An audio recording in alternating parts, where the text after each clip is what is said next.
এই নাও। আচ্ছা, এখানে ম্যাজিস্ট্রেটের বাড়িটা কোথায়? কেমন আছিস? কতদিন বাদে তোর সাথে দেখা।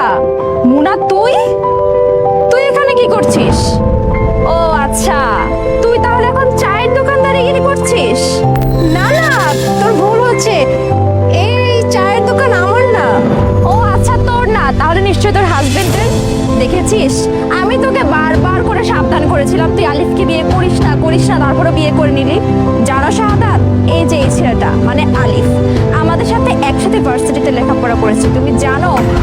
ওনা আমাকে প্রপোজ করেছিল, বলেছিল আমাকে অনেক ভালোবাসে, আমাকে বিয়ে করতে চায়, কিন্তু আমার ভাগ্যটা অনেক ভালো যে আমি ওকে রিজেক্ট করে দিয়েছিলাম। কিন্তু এই যে আমার ফ্রেন্ড মুনা, ওকে আমি বারবার করে বারণ করেছিলাম, মুনা তুই এই ভুলটা করিস না, আলিফকে বিয়ে করিস না, কিন্তু দেখো কি করলো, আলিফকে বিয়েটা করে না এই যে এখন চায়ের দোকানদারিগিরি করতে হচ্ছে। তুই না জীবনে অনেক বড় একটা ভুল করে ফেললি রে।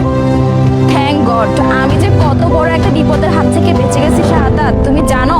তোমাকে বিয়ে করে আমি আমার লাইফের একটা বেস্ট ডিসিশন নিছি।